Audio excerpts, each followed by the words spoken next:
Winning Blueprint presents. It's the Redskins Report.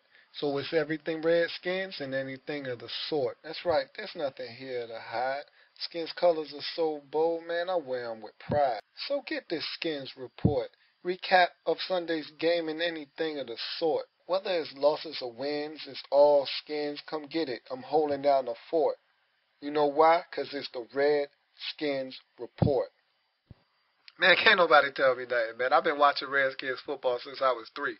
Where were you at on January 12th, 1991? I know where I was at. I was in my room crying because the Redskins just lost to the San Francisco 49ers in the divisional round of the playoffs. That's real. I'm serious. That's real. Man, just tune into the show, man. Just tune in. The Redskins Report. Welcome. This is the Redskins Report preview for the Week 9 matchup against the Carolina Panthers. I'm your host, Lou. Thank you for joining me. And I'm going to keep this one short and sweet. There's not really much to say here. This is a must-win game. And I hate to use the term must-win because there is another game. Whether we win this game or we lose, we get to play again. So it's not a quote-unquote must-win, but if you're a Redskins fan, if you're a player, if you're a coach, this is a must-win game. I mean, if you're a fan, what other term can you use to describe a game where you're 3-5 on the season, you're going home, you have a bye week next week, you have a 1-6 Carolina Panthers team who continues to lose close ball games coming into town. If you can't beat a 1-6 team and take your record to 4-5 going into the bye, if you drop to 3-6, 3 games under 500, and lose to a 1-6 team who has lost 5 straight at home, if you lose to that team, what does your season go from there? What do you do? I said it last week. I said if we can't beat the Steelers, which I knew was going to be a tall task, I didn't think we were going to be able to get it done. Losing that game last week made this game that much more important. And really, you go back 2 weeks ago to the Giants loss. That Giants loss stung tremendously because it made that Steelers game less expendable. Now you really needed to have that Steelers game because for the first time this season, we're 2 games under 500. And at this point, we're getting in the danger zone now. You're in the point of no return. If you lose another game and fall 3 games under 500 with 7 to go, wrap it up. This Redskins team will be just as bad as they've been the last 2 seasons. And we're a way more talented team this year than in the past 2 seasons. So it's no excuse for us to be 5-11, 6-10. But if you lose to the Panthers on Sunday, that's exactly what you're heading for. You're on a crash course for 6-10, 5-11.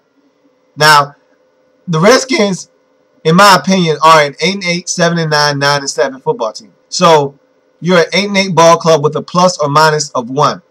So -1 puts you at 7-9, +1 puts you at 9-7. And that's how I feel the Redskins are going to be this year. But if you can't beat the Panthers, I'm going to go ahead and take that down a notch and say that you're no longer a plus or minus from 8-8. You're now 6-10 as a ball club because you have to be able to win at home. Again, that's the next step in the maturation process of this Redskins team. If we want to become a formidable team in the NFC East, we have to start winning games at home. Good teams don't lose continuously at home.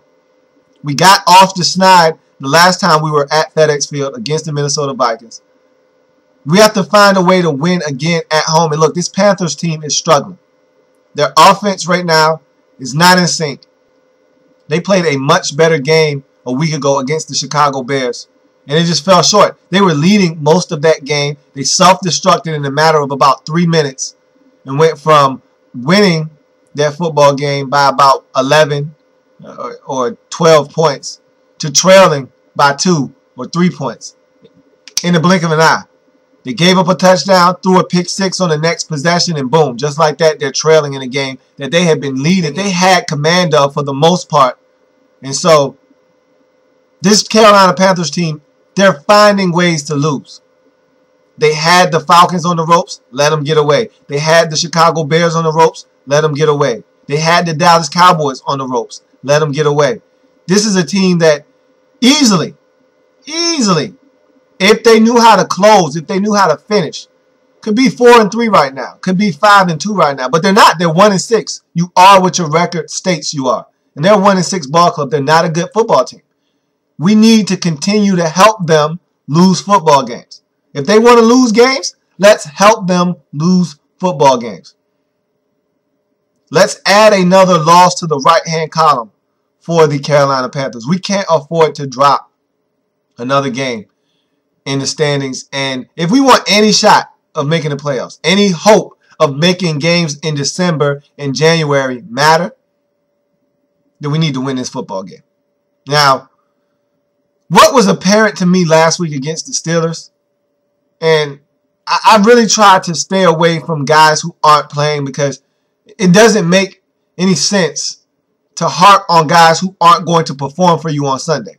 Talking about their absence really doesn't help you one bit. But I think it bears mentioning that this Redskins defense really misses Brian Orakpo. And I thought that his absence this season was going to be a crushing loss. And I knew that. But I also thought that we're really going to see what his worth is to this defense. Because sometimes I really think that he's overrated. And then also, I think that he is underappreciated in our defense. I was one that really took him for granted. Even though he only has one move, even though he gets held a lot because of his own doing, and they don't throw the flag, even though he's not someone that gets enough pressure to most Redskins fans liking, he's a big part of what we do on defense. And we're not getting any pressure on the quarterback, none of which to speak of. And a big reason is because of the absence of Brian Orakpo.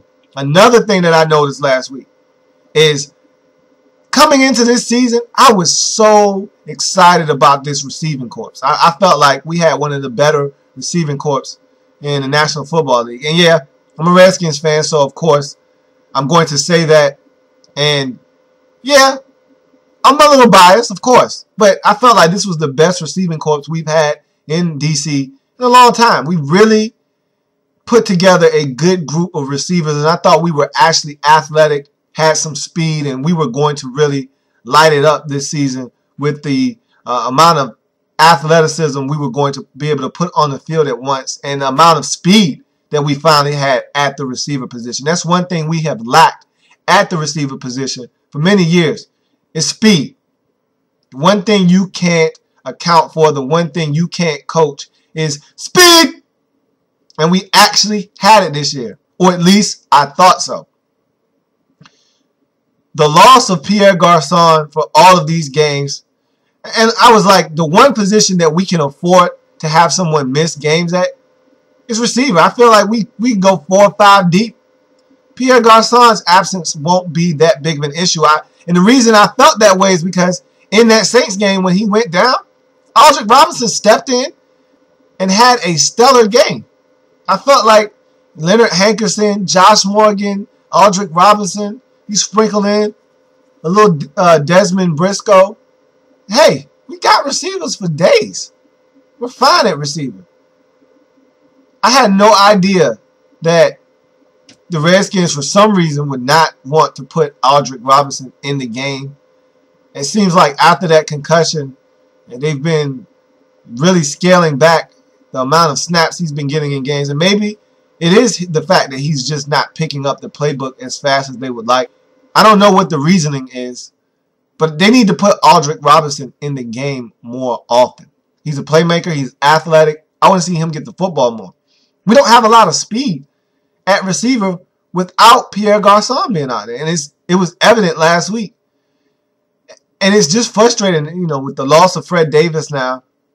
You're that much less athletic on offense. I love Logan Paulson. I keep telling you this every week. I love Logan Paulson. And that's why I was so willing to part ways with Chris Cooley, because I love Logan Paulson. I love what he brings to the table.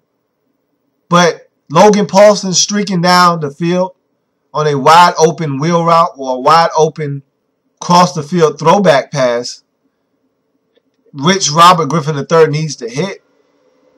It's still odd to see him running down the field that far because that is supposed to be reserved for someone with more athleticism, more speed, someone like a Fred Davis, which we're not going to have the services of for the remainder of the season.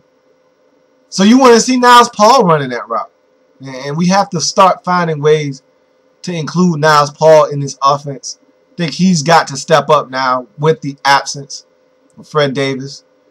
And as an offense, we're going to have to carry this team. Because we know the defense isn't any good. And that's just a fact of the matter. We know that.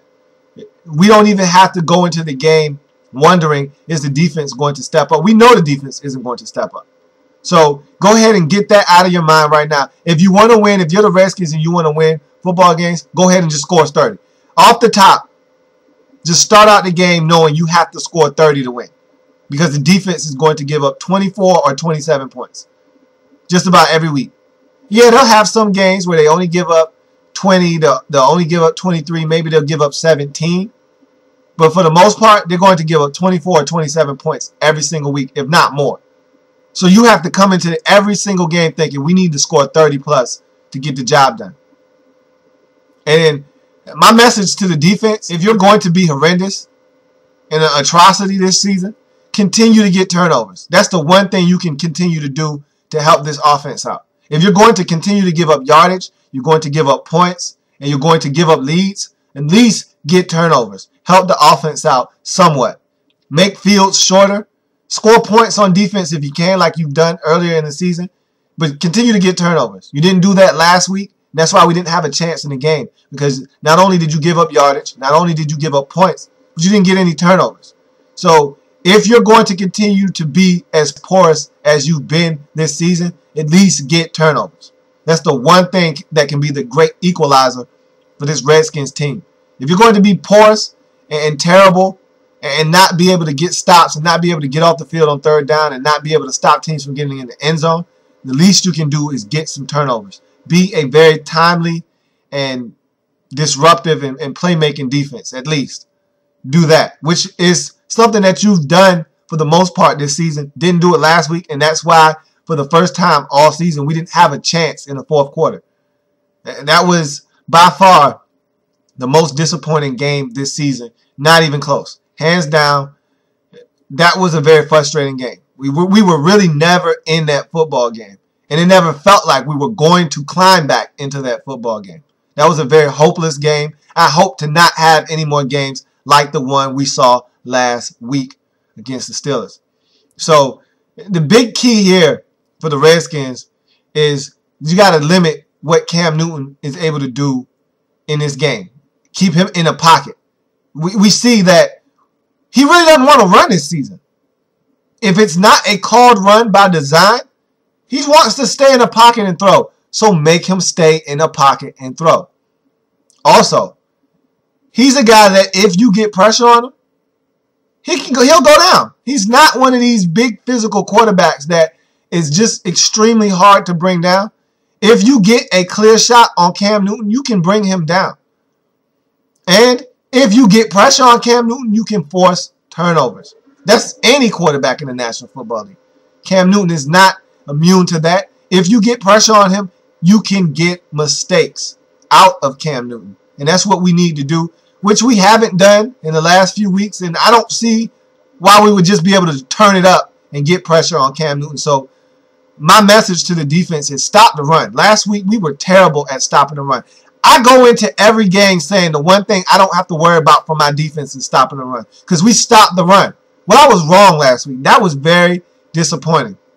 That was probably the toughest pill to swallow about last week's loss, was the fact that we got manhandled up front and we got disrespected in the run game. The Steelers just slapped us around, really just out-physicaled us, and they really just took it to us on the ground. And that's something that we pride ourselves on not being able to have opposing teams do to us, is run the football. And that's what they did. They came out, they slapped us around, and they opened up gaping holes, and we didn't tackle well. We're not a good tackling football team, but we didn't tackle well.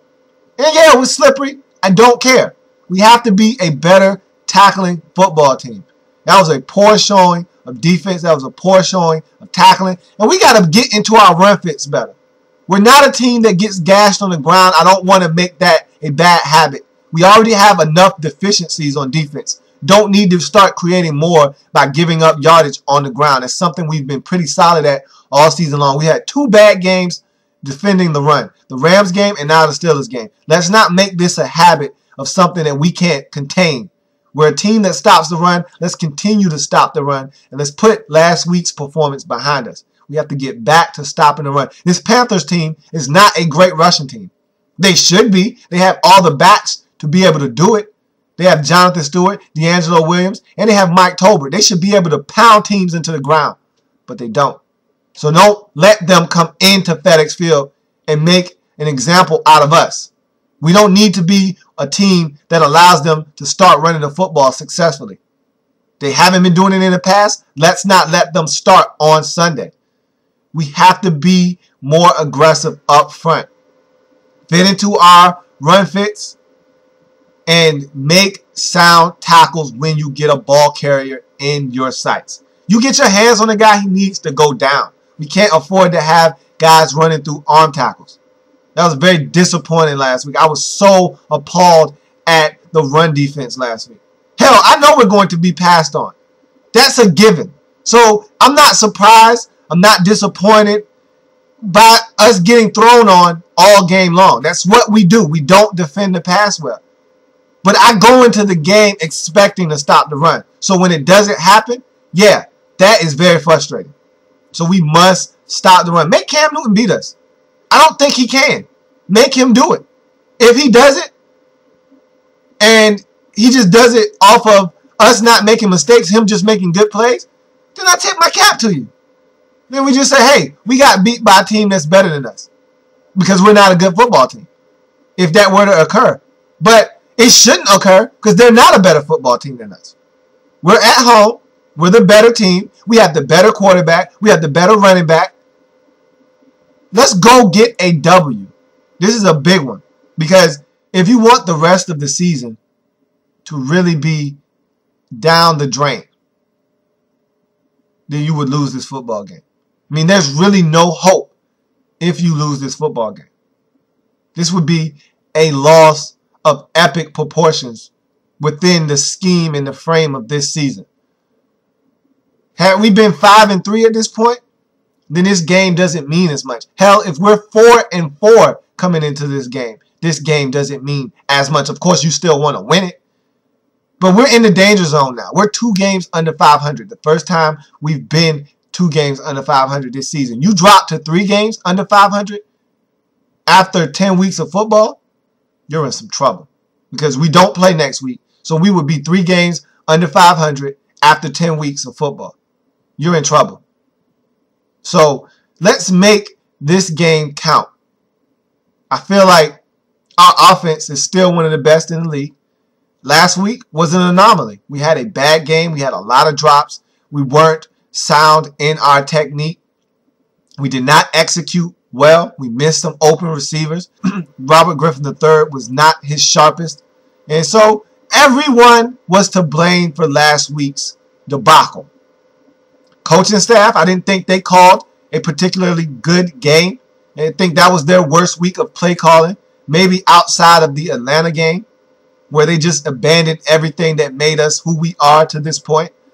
But everyone had a hand in the blame on last week's performance. But we need to put that behind us because we have a Carolina Panthers team coming into FedEx that is hungry for a victory, who they're not hungry, they're starving for a win. And they see us as a prime candidate from which they can get one from. And we need to make sure that we don't allow them to come into FedEx and get one. We have to find a way to beat the Carolina Panthers. It's not going to be easy because we don't blow anyone out. We're not a dominating football team. So even if they give us every opportunity to put them away, we're going to squander it because that's what we do. We're not a good enough football team as constructed right now to put teams away. Even if we were to jump on these Panthers 21-3 in the first half, you would have to know in the back of your mind they're going to make a run of it because our defense is so bad. And that's the frustrating part about this season. No matter how efficient we are on offense, we're never safe because of how bad our defense is. We're never safe. The game is never out of reach for an imposing team coming into FedEx Field, or for us playing against an opposing team anywhere, on the road, home. It doesn't really matter. We're never safe. A lead is never safe with this Redskins team because we can't stop the pass. And points are scored through the passing game. And there's no quicker way to get in the end zone than a big play, and we give them up. So, very frustrating, but we need to have this one on Sunday against the Carolina Panthers. Just want to touch on a couple more things, and then I'm going to let you guys get out of here. Not going to keep you here too much longer. We need to run the football with Alfred Morris this week. Thought we went away from the running game way too early last week. And look, we have to be smarter in the runs that we call for the situation that it calls for. If it's 2nd and 1, I don't want to pitch to the outside. How about we just get something going north and south? I thought that was bad play calling on the part last week. After gaining 9 yards on first down, you're supposed to be able to get 1 yard and keep the sticks moving. You don't punt after gaining 9 yards on first down. It means you have 2 downs to get 1 yard. And we failed to do so last week because I thought the play calling was terrible.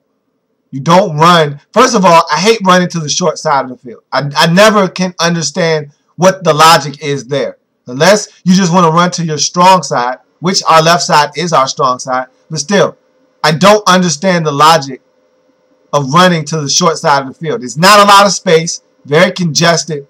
Good things normally don't happen when you run wide to the short side of the field. It's not a lot of space. You run out of real estate very easily. We got penetration from that Steelers defense way too easily last week as well. We have to be able to allow our running backs, and mainly Alfred Morris, to get ahead of steam and start running, because we know how hard he is to bring down once he gets a head of steam. But if he's getting hit in the backfield before he can even get it going, how is that supposed to be productive? We have to run the football and be smart in the play calling that we have with Alfred Morris. We have to get Alfred Morris going in this game. And I don't see why he shouldn't be able to run this football against the Carolina Panthers. This Panthers defense is not that good. They can be solid when they want to, and they can get pressure on the quarterback. We have to protect Robert Griffin III. But I feel like we do enough things on offense to keep teams off balance to where the pass rush really isn't an issue for us for the most part. The only times we really give up sacks is if we do a 3-step drop, it's supposed to come out quick, and we ask a tight end to block a defensive end. And normally that's a bad thing for us. When we ask Niles Paul or Logan Paulson to just stand up and block a defensive end, and most times it's just Niles Paul who can't handle a defensive end one-on-one. I feel good about Logan Paulson being out there blocking one-on-one for the most part, but anytime we put a tight end out there and it's, we block down, so the tackle isn't blocking the end, he's blocking down like it's a run play, so that we can give off the illusion that it's a run, but it's a pass, and it's supposed to come out quick and it doesn't, and then Robert Griffin III gets sacked like he did against Pittsburgh. Those are the times when we give up sacks. We just need to be more efficient in what we're doing and execute better. I expect the receivers to bounce back from that terrible game. They're going to catch the football. I want to see more Aldrick Robinson. I shouldn't have to beg for athleticism and speed to be put on the field when we're void of that right now without Pierre Garçon being in the lineup. I shouldn't have to beg for Aldrick Robinson to get on the field. I don't care if it's a wide receiver screen. I don't care if it's a slant. I don't care if it's a 9 route. I just want to see Aldrick Robinson get the football in his hands. That shouldn't be too much to ask. I shouldn't have to beg for the most athletic receiver we have on the roster to get on the field and get some touches. We need to get him the football. And I felt like the Saints game is indicative of what he can be for us if we just give him an opportunity to show what he can do. We've seen Aldrick Robinson come in the game and make plays. We saw what he did against the Saints. We need to put him in the game. I don't want to hear he's not picking up the playbook excuse. I don't want to hear that. Get the man in the game, tell him what he needs to do, and get him out on the field. It's not rocket science. Get guys on the field that can make a difference in the game. We need game breakers. We need game changers in the game. Aldrick Robinson is a game changer. And guys got to step up and make plays. Robert Griffin III gives you a chance to make a play. Make a play. And I like when we get Josh Morgan involved. I'm going to leave on that note. I like when we get Josh Morgan involved. I feel like Aldrick Robinson, Josh Morgan, and Niles Paul need to be more involved in this football game for us to be successful. I feel like, all in all, this is a game that the Redskins should be able to win. If we can't beat the Panthers at home, then we're not a good football team at all. We don't deserve to be around come December and January, and our season is going to be a mess moving forward if we can't beat the Panthers. This is a must-win game. Mike Shanahan said it, and you don't often hear a head coach say that. You know, you may be thinking that in your head, but they normally don't admit it. But yeah, he said this is a must-win game. You know why he said that? Because it's a must-win game. You can't drop the 3-6 on the season going into your bye when you have a 1-6 team coming into your home stadium to play you right before your bye. You have to find a way to win this football game. So I expect the Redskins to go back to being dynamic on offense. I expect us to be able to move the football, score points against this Carolina Panthers team. The question is, what is the defense going to do? How many points is the defense going to allow? How many points does the offense have to score to secure a victory? That's the question. Because I think the offense is going to do what they need to do to help us win. Is the defense going to do its part? Is the special teams going to do its part? That's what remains to be seen. And it's going to be fun. I look forward to having fun again. Last week was not fun. Look forward to having fun on Sunday, watching the Redskins play against the Carolina Panthers. I expect the Redskins to win this football game 30-26, taking our record to 4-5 on the season, dropping the Panthers to 1-7. We got to have it. There's no other way to say it. We have to have this football game. And I expect us to get it, and I expect to show up on Monday, a victory Monday, donning the burgundy and gold. Not black and gold, the burgundy and gold. I am a Redskins fan, etched in burgundy and gold. My Redskin spirit will never die. My Redskin spirit will never fold. Whether the Skins lose or whether we win, I'm going to ride with them until the end. That's how I feel. That's how I've always felt. That's how I'm going to continue to feel. Even if we drop this one to the Panthers, which will really make me extremely disappointed. And I will know that the prospects for this season are going to be bleak. However, that's not going to temper nor kill my Redskins pride. I'm going to be here, and I'm going to be bringing you this Redskins report through it all, thick and thin. So let's go out and get a win, though. Let's not even have to discuss that. Let's just go out and get the W and move on. Let's make this Victory Monday a pleasant one. Let's make this Monday coming up a pleasant one. A Victory Monday heading into the bye week. Let's make this bye week enjoyable and not one that we're talking about how we lost a game that we should have won and we start finger pointing. Let's not do that. Let's go into the bye week with hope, not despair. So Redskins fans, stand up. All of us need to stand up. We need it this week. All the people that attend the game, we need it. We need you to be on your best on Sunday. We need the crowd to be giving the guys extra energy. We need it. Redskins Nation, stand up. And hail to the Redskins. Let's get a W. I'm Lou, your host of the Redskins Report, and I'm out. Let's get it done. The Redskins Report.